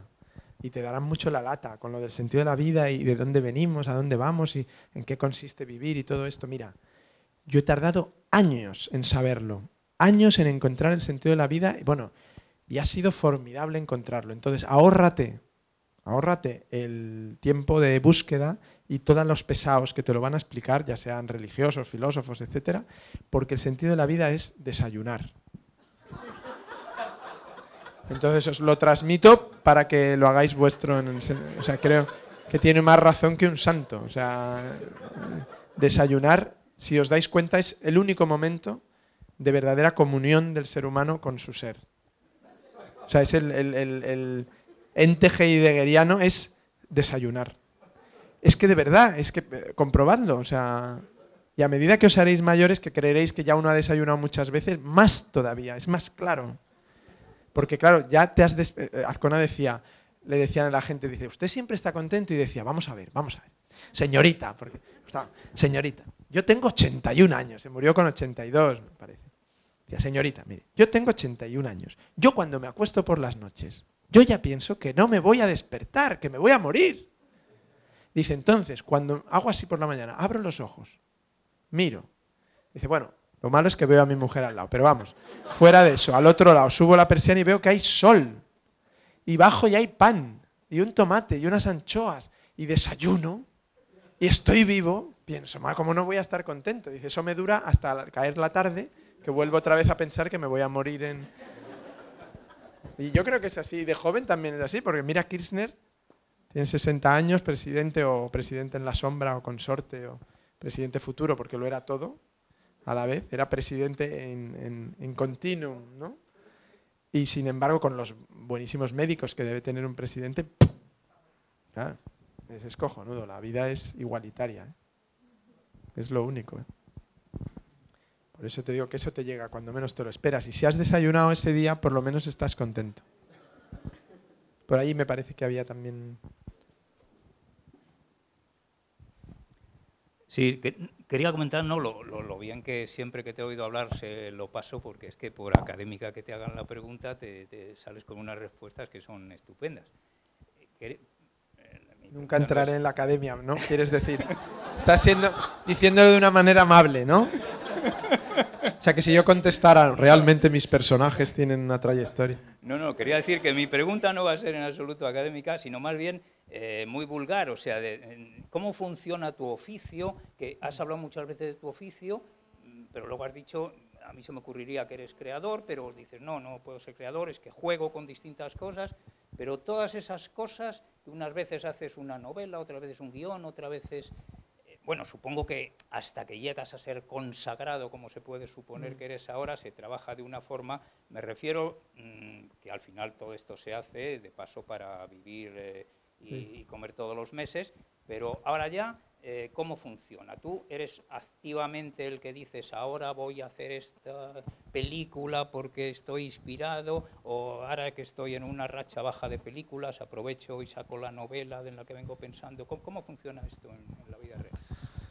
Hay diferentes fases, ¿no? Porque tú siempre cuando estás trabajando en algo estás acumulando de alguna manera energía o ideas para lo siguiente, ¿no? O sea, nunca, por eso hemos empezado hablando de la enciclopedia, que la enciclopedia data las cosas muy concretamente y las cosas están mucho más confundidas de lo que parece. Es decir, Saber perder arranca antes de hacer Soldados de Salamina. O sea, fíjate, entre medias hay otra película más. O sea, arranca, se prolonga en tu cabeza, va ahí.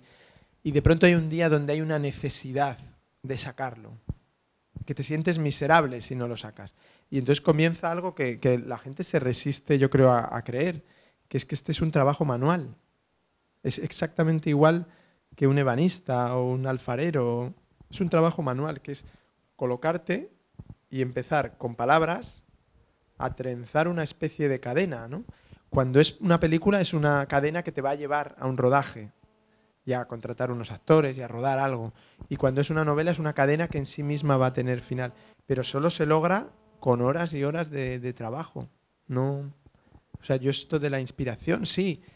La inspiración, es que la inspiración es muy rara porque uno no la sabría definir, ¿no? O sea, la inspiración es aquello que te empuja a sentarte a trabajar en lugar de hacer otra cosa. Seguramente tiene más que ver con colocarte en la tarea que con darte ideas.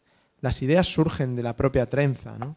Es decir, comienzas y algo que tienes en la cabeza empieza a tener una forma determinada y empieza a molestar. Es como un embarazo, ¿no? O sea, es decir, hay un momento en que, si habláis con una embarazada, hay un momento que dicen, bueno, es que, o sea, a ver si esto ya lo saco, ¿no? Porque te está devorando por dentro, tiene algo de... Y las ideas también son así. Entonces, cuando algo está en tu cabeza, está quitándote sitio para otras cosas, incluso para vivir, ¿no? Y necesitas sacarlo. Entonces, ahí empieza el trabajo manual, que son horas, elegir cuáles son... Azcona me dio más o menos una clave sobre eso, ¿no? Me dijo, mira, la vida profesional solo tiene sentido en estos oficios de escribir o de inventar cosas, solo tiene sentido si la tomas como una especie de dedicación, ¿no? Entonces, basta que le dediques 4 horas seguidas, todos los días, para que tu obra sea ingente. Es decir, todos los días 4 horas podrías escribir, fíjate, Simenón, ¿no? Cientos de libros, ¿no? Y además le daba tiempo a tener cientos de relaciones sexuales, o sea, es decir, no le quitaba nada. Y entonces él me decía, lo que es muy importante, David, es que sean 4 horas seguidas, siempre, concentradas, a la misma hora, sin interrupciones, sin permitir que nadie invada ese territorio tuyo, tal. Pero yo no lo he logrado, yo soy muy indisciplinado, pero sí que es verdad que cuando llega el momento de sacar algo, sí que entonces aparecen esas 4 horas y tiene que ser todos los días, menos el fin de semana, entonces llevo a los niños al colegio y me pongo a trabajar hasta que vuelven o hasta que es la hora de comer y trabajando, y entonces la primera hora siempre es miserable, es la hora donde te dices soy un inútil porque me dedico a esto, para que, o sea, ¿cómo me puedo dedicar a una profesión que han dignificado Pla, Baroja, Jules Renard, me es igual, quien queráis, Flaubert, ¿no? ¿Y yo qué estoy haciendo? La segunda hora es Flaubert es un imbécil, Flaubert no tiene ni idea, o sea, yo soy mucho mejor, Billy Wilder es un aprendiz, la tercera, o sea, ya te crees infinito, y la cuarta es, bueno, para, porque te vas a volver loco, o sea, vuelve a la realidad, ¿no? Y tiene más o menos ese proceso diario. Y en ese proceso se van acumulando cosas que luego con la reescritura, con volver tal, pues vas descubriendo que hay cosas útiles, pero de verdad os lo digo, tiene mucho que ver con la manualidad, con el trabajo, y es muy poco poético, muy poco lírico el trabajo, ¿no? No se diferencia mucho de otros oficios. O sea, yo veo trabajar con concentración cuando viene a casa alguien que sabe hacer muy bien su trabajo, que cada vez quedan menos, ¿no? Un carpintero, un electricista, y le ves, ¿no?, el grado de concentración que toma para resolver un problema, y no veo tan distinto de lo mío, ¿no? O sea, quizás es que lo mío no me ha llamado nadie tiene... O sea, por mucho que la gente te diga, a ver cuándo escribes otro, nunca te lo dicen con la urgencia de, por favor, arrégleme la calefacción. Eso es importante, que te arreglen la caldera en un día de frío. Bueno, aquí en Cádiz la caldera da igual porque hace bueno todo el año, pero bueno, imaginaros, no sé, el desagüe del baño. O sea, es decir, eso es urgente. Un libro, gente dice, bueno, a ver si escribes otro, pero vamos, si su váter funciona pueden aguantar 9 años sin problemas. Entonces, esa sensación de que eres como un fontanero, como un ebanista, que lo que quieres es hacer una mesa que esté bien hecha, ¿no?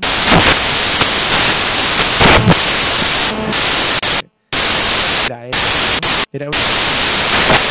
Siempre acababa con el padre muy mañana y cosas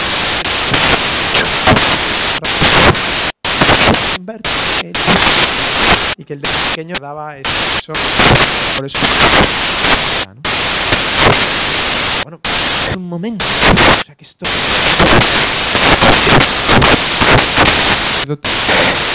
que había ahí los pantalones, entonces están se decía durante 4 meses a los pantalones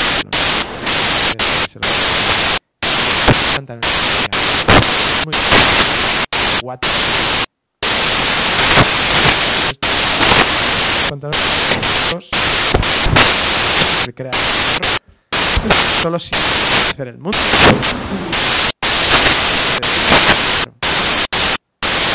que mira al final tú eres lo tuyo, lo haces, esté bien, esté correcto.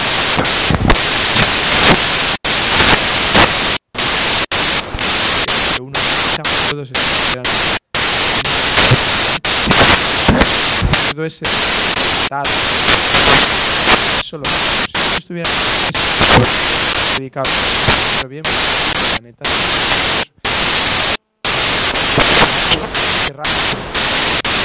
en una sector de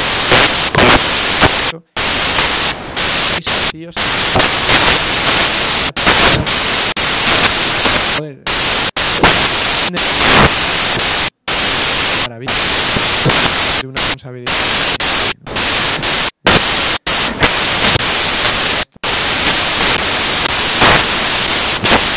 habría parte, ¿no? Pero bastante.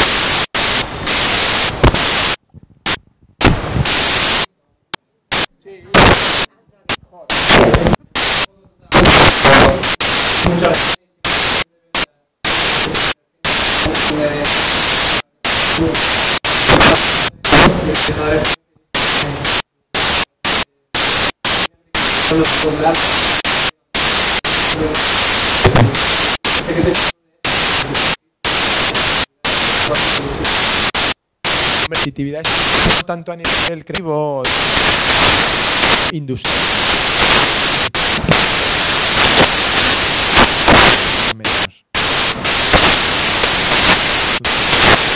Los intereses de español, si existe, ¿no?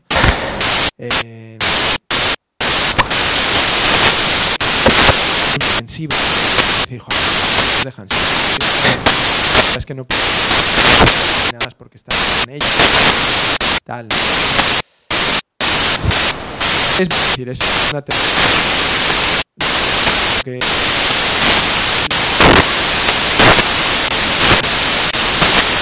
dinero necesitas mucho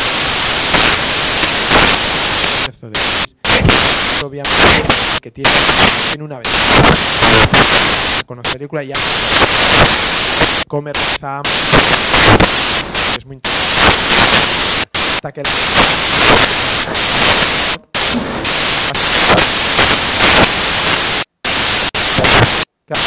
en español las que un poco la contra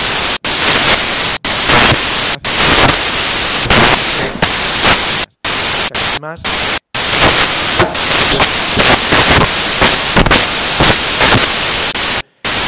el mensaje es diferente. Lo del mensaje para mí y todo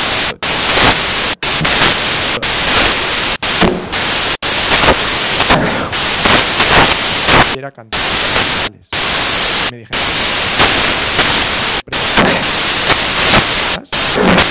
cantar preciso. Entonces, vale, genial. O bueno, o si nos ponemos sitios calamar o más. Igual. Y en Estados Unidos me acostumbré a oír inglés. Ojalá viajo a la habla en alemán, lo prefiero en otra película.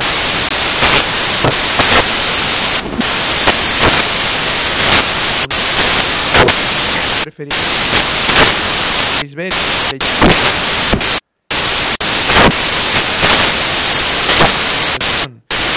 sobre admiración en su oficio en su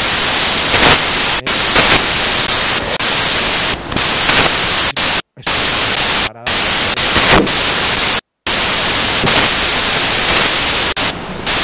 pero yo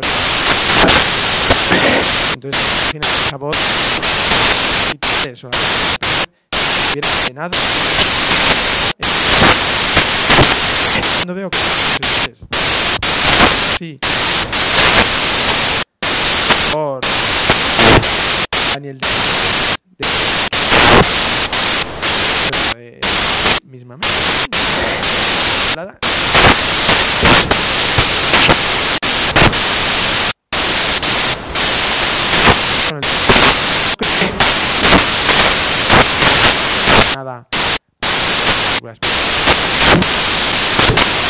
una los dos fenómenos este frase pero me gusta que la gente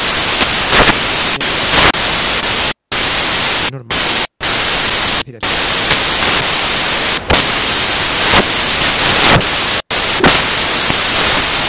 here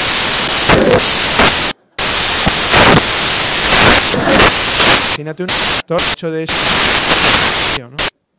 Siempre que vi un actor americano con una francés España y dale. ¿Qué quería decir? Claro, tú un poco con películas no me he pasado.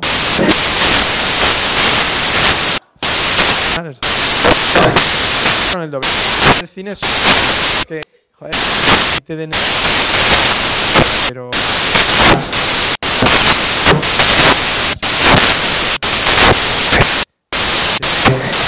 pone cine años 5 películas dan los actores y si hacen este pensamiento ambiente uno de los juegos instalado ¿no? No hay que utilizar cine como la cara.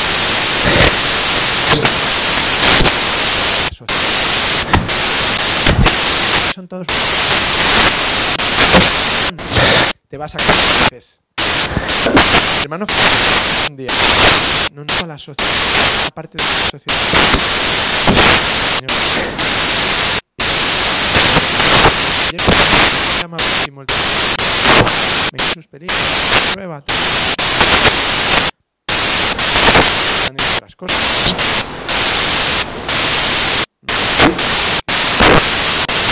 Es verdad de la guerra de mucho aquí hiciera a ver, a levantar ya no se aturda. Oh, yo sí.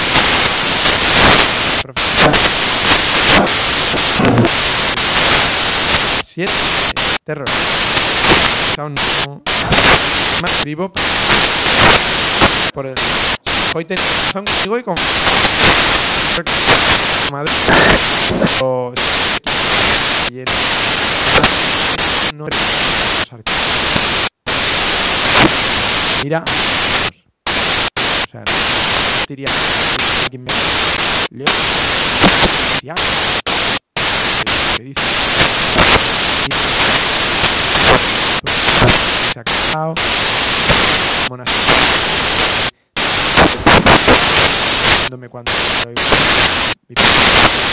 pues sí una película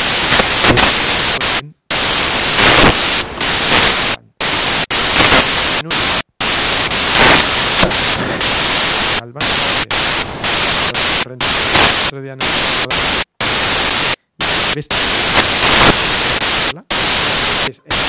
3 dimensiones este tiempo como espectador necesitas a tener haciendo de estudiante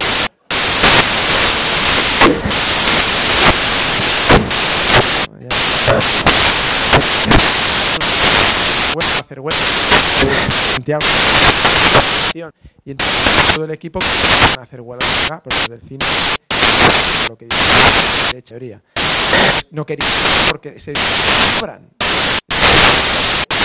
pocos días que no van y Santiago no tienen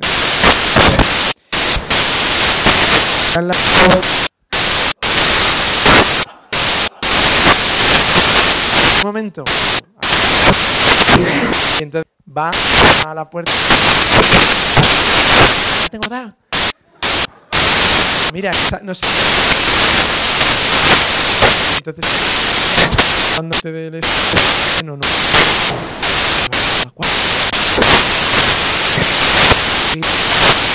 es que es tío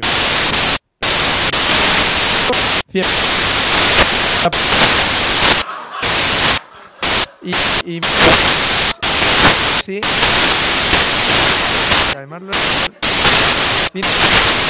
o un animal o un empresa pues lo premian en algo de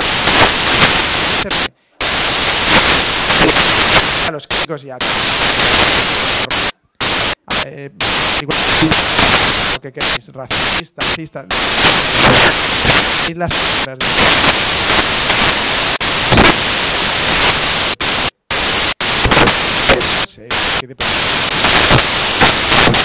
que ahí se lo bien y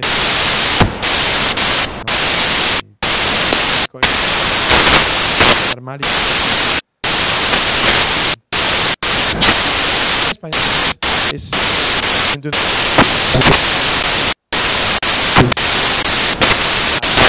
por lo que piensa que se hablan mal no es que se hable mal es que se habla entonces los que hablan excesivamente habla sobre no habla trajiste sobre hablan los que han dicho americanos por ejemplo había visto bajo el y decía ¡Qué voz! ¡Qué voz! Es rocío.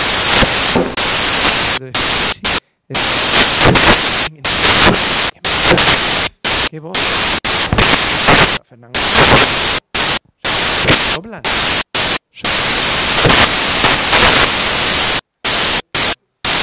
A los suyos son muy...